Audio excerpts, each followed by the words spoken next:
It's so cool. Isn't that insane? So, yes, we risked our lives to go experience a bit of music history. Ooh, the secret Johnny Cash technique. Oh, that's right. That's another good one.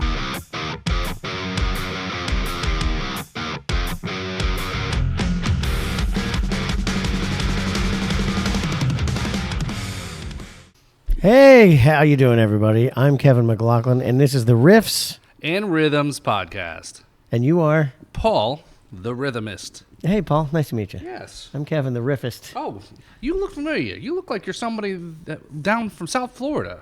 Yeah. Port St. Lucie area? Yeah, maybe? wait. You're the guy from that podcast, aren't you? That's right, the Drums and Rums podcast. Yes. No wonder I recognized you.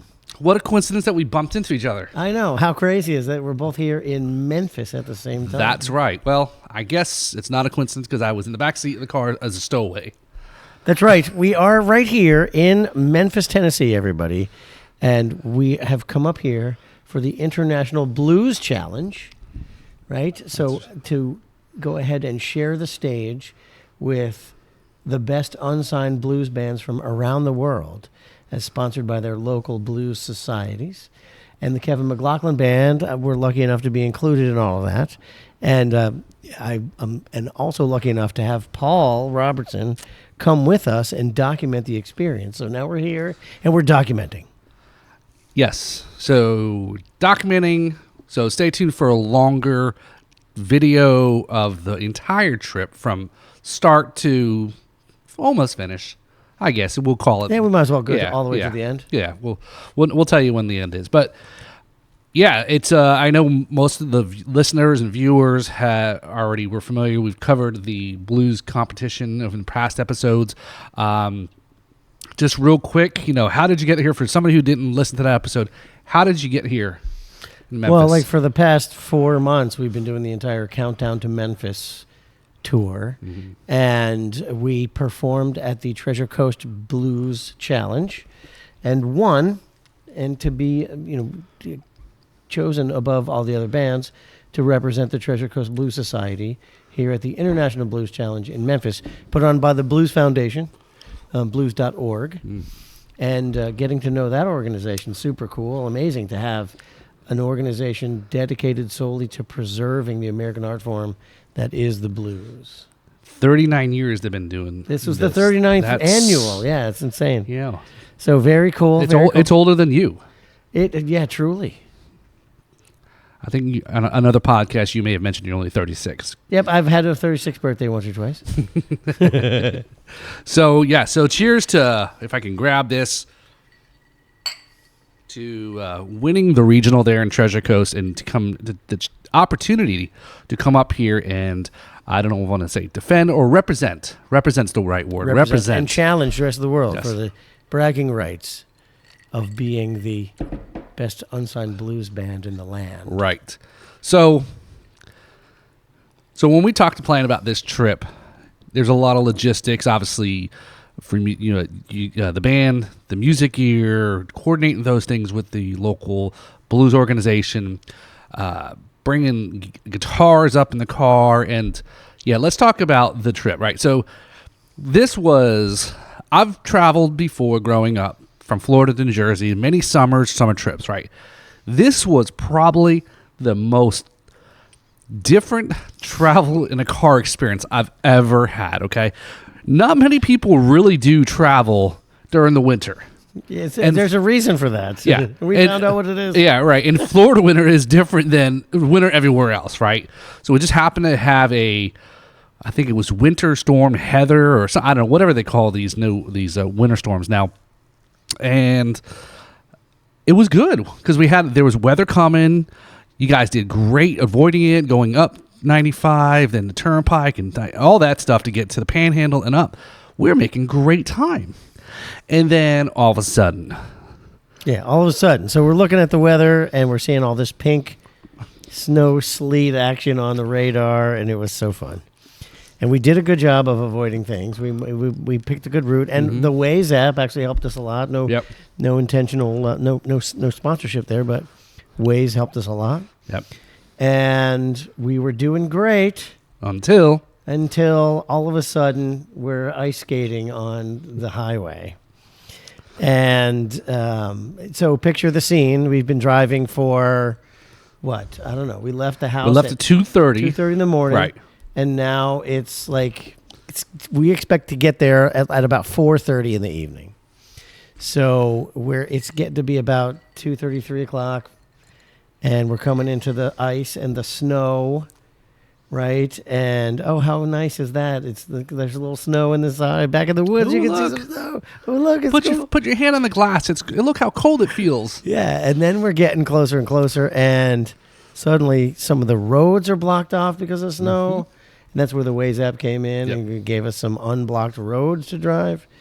And I was having flashbacks to that big news story when Atlanta got like a 16th of an inch of snow, and all the roads shut down. People froze to death in their cars, and when they ran out of gas, waiting. And so now we're driving, and there's sometimes one lane, sometimes none lanes that were cleared, right? And there's this much snow on the road. So now I know why they have those bridge freezes before. Right. Frozen snow. Frozen snow, black ice on the ground. And getting into the icy parts and getting squirrely. I found out that the car spins out to the left just like a Harley does. It does a little drifting. Yeah.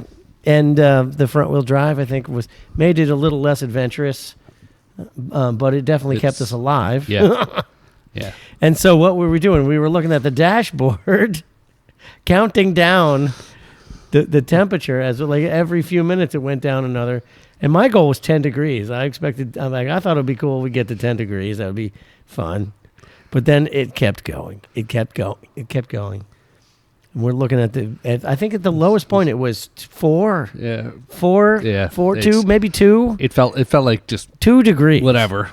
Yeah, and then we look at the weather channel. Yeah, it's 4 degrees feels like minus 10. It's like, what? Yeah. So now we're like massaging the dashboard to make sure the car's going to make it. And that was luckily that was being in the car, right? That's why we're still cold. That's why we're still bundled up, because it's still cold, and once we've arrived now. So so we within the course of a 24-hour period, we experienced a 65-degree weather change, 65 degrees lower when we woke up than when we went to bed. Same day. Mid-70s departure. No, it was 67 All right, well, when we left. Yeah. Right? Yeah. And then it was 4 when we got here. So what is that? 63 degrees. Yeah, whatever the math is. I'm good at math, but no, I'm not. So, crazy. And then we get here to this super cool Airbnb. Yes, so definitely big shout out to Tracy for scoring. This is definitely, if you're coming up here with a group of people, or maybe next year for the Blues Challenge, this is the band house. It's not downtown. It's not right on Beale Street, but 10 minutes. Like 3 minutes away, but in the snow, it's 20 minutes away. Yeah. But this, go ahead. Sorry, the house. This house is... Yeah, and definitely kudos to Tracy. Tracy is the executive producer of the Kevin McLaughlin Band family, and she's keeping it together. She drove us here, most of the way, and she hooked us up with this house, and she totally rocks. She's like the band mom for a bunch of she's old like guys. The KMB den mother. So it's definitely a big shout out to Tracy. Yeah, you got yourself a keeper there, Kevin. Oh yeah, definitely. Yeah. So, no question. But this house is okay. So it's like, I think somebody said it was like, it felt like the Big Brother house. Have you ever seen an MTV or CB, whatever it is? And it even has Jackson's little brother. We haven't named this stone wall yet. What kind of stone is it? It's a stone wall. Tennessee Jackson. Is there a stone? There you go. That's the name of a great band. Tennessee Jackson. Tennessee Jackson. There we go. That's that my sounds new. Like a whiskey. Okay. Tennessee Jackson. Maybe. But yes, we are in front of our part of our backdrop that we have. As we're not in the studio, as you can tell if you watch faithfully, and thank you for those who are watching, is we are at another location. We're on live in remote in front of we have to have some type of stone wall behind us, right? So absolutely. All right, they've got our backs, literally. So so this house is, so we had the band, so the 40 is Tracy and me, 6 people, and it accommodated no problem. I don't think anyone ever felt like they're on top of each other. Yeah, right? and so the fact that the last 2 hours of the trip actually took us 6 hours, that was additional logistics, because Right. now the two guys who had to fly had to find their own way here. And we got here, right, and Dean, it's like 55 degrees in the house, right? And Dean clearly is part lizard, because he was losing it. He couldn't find enough warmth. He stayed up half the night. He even went up into the attic to see if he could fix the ducting, because it just was not warm enough in here for him. No, that first night, yeah, it was definitely.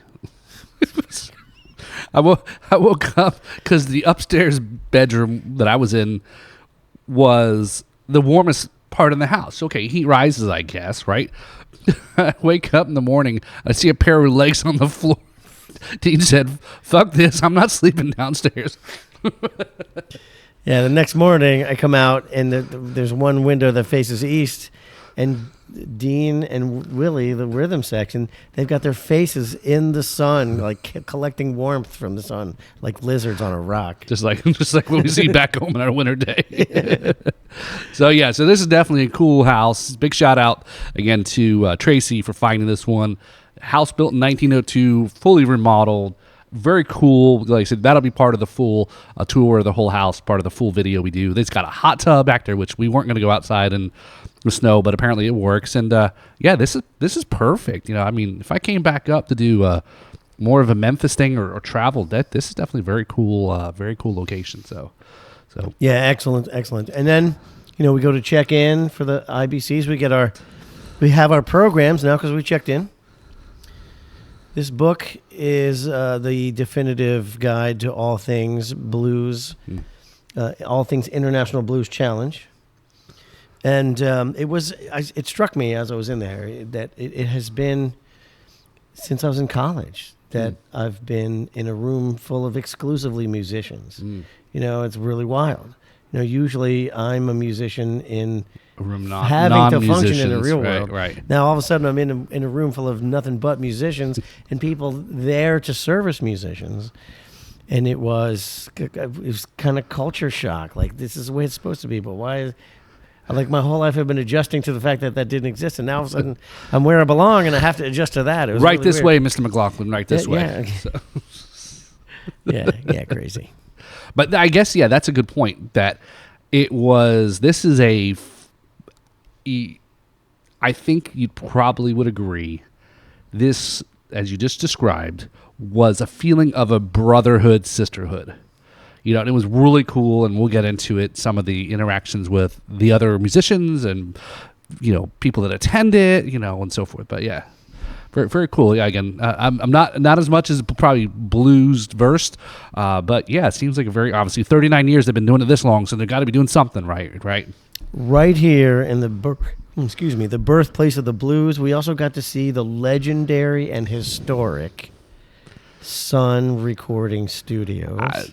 We talked about this, in the previous episode as we were gearing up to the trip, and again, just being there on hallowed ground, if you want to call it, as a musician, as a blues, as a whatever that sense of big hitters. I mean, obviously Elvis. Everyone knows the story about Elvis, but Jerry Lee Lewis talked about, Johnny Cash. We talked about the quartet, the $1 Million Quartet, and then all the other musicians. That was a great tour. I could learn so much more. Yeah, right? and to have a tour done by someone who clearly, even though he's done it a million times, still feels the reverence for the space. Yeah, so cool. So we went in and saw the memorabilia, like the original equipment. That was That the what's the name of the guy? Phillips. Sam Phillips. Yes, the owner of the studio. The original owner of the studio. He went out and got himself a recorder and a record lathe and started a record company. And he started a studio. Right. And and apparently in those days you'd go in and sing, and they put it straight to 2-track, cut a record right there, and they'd go down to the Peabody Hotel and bring it to the crazy DJ in the basement. and play it and see how it goes. That story about the DJ, right? Which it's slipping my mind his name, but his, it's like Jerry Lee Lewis, right? His antics at that time period in the 50s, right? People were like, "Who the hell is this?" He's insane.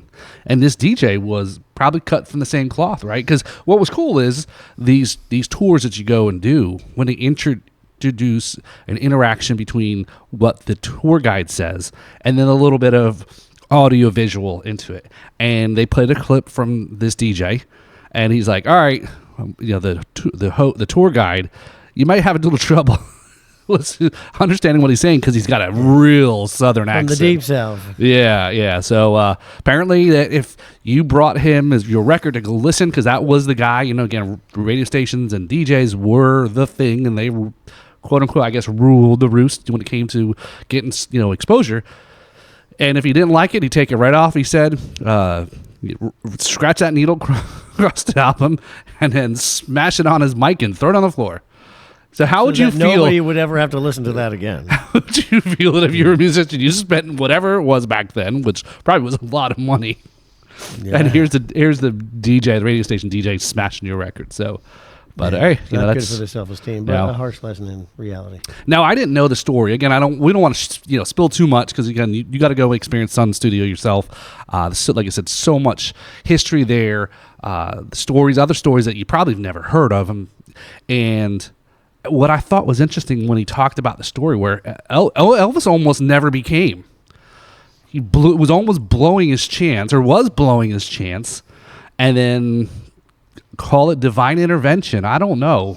Yeah, what happened, the session was that Sam Phillips had this song, and he brought in his standard band to play it, and they needed a vocalist, and the woman they call his secretary, who was actually who was really in charge, right? Yeah, was really just as much of an engineer and a mastermind as him, but it was the 50s, so she had to be called the secretary. But anyway, she's like, "What about that Elvis Presley kid who comes in and sings all the time?" He's right. Like, okay, dang it. All right, if you leave me alone, I'll have him come in. So he comes in, and they're doing this song for one of Sam's songs. And it wasn't working. They tried over and over and over again. It wasn't working. And so Sam just went out to take a break, probably sat out front and smoked a cigarette on the bench. And Elvis, according to the story, was realizing that he was blowing his one and only chance. And so they said he picked up a guitar and started singing, what was it?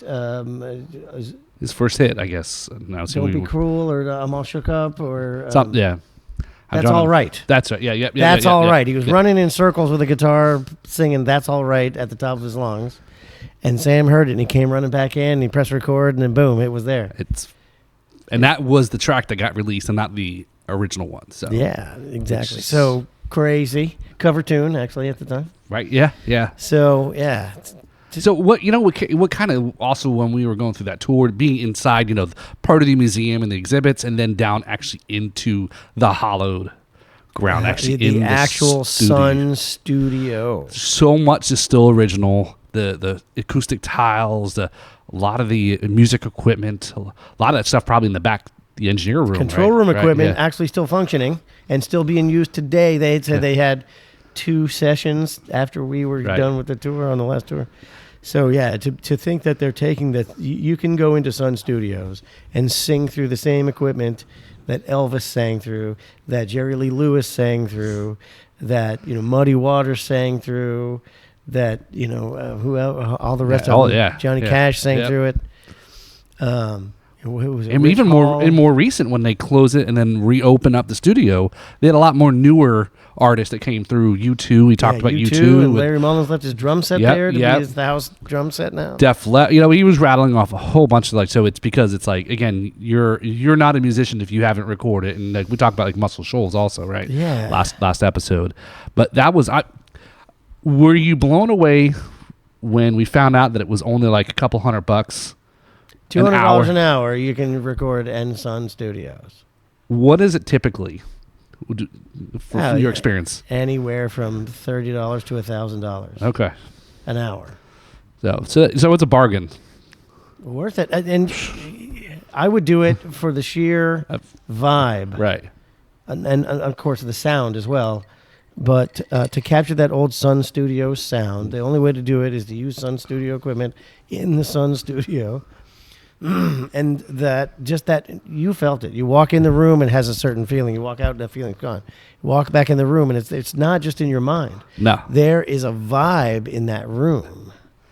Yeah. And to see the X where Elvis stood, to see the X where the bass player stood, and the guitar player stood, and the drums are still in the same spot. It's yeah. And I get it, because no doubt for all the sessions, that was the X for the singer, the X for because the best place to.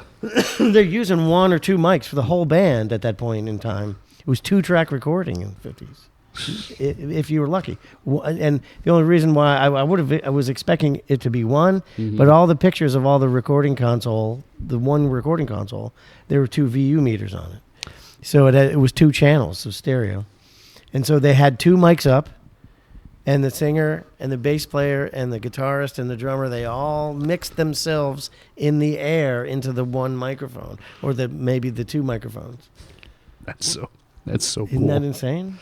So yes, we risked our lives to go experience a bit of music history. And we did learn Sun Studios' take on whether the riffs or the rhythms are better. That's right. It costs $1 to find out. You will have to watch the full-length video of this trip to find out what the tour guide the said. secret Johnny Cash technique. Oh, that's right. That's another good one. I have a feeling you might actually utilize that. I'm going to start utilizing it. Yes. That's so cool. All I'll say is this Johnny Cash technique made me a little nervous. The way that the tour guide described about the sound he got from, what's it say, Get Rhythm? Or what was it? No, it was I Walked the Line.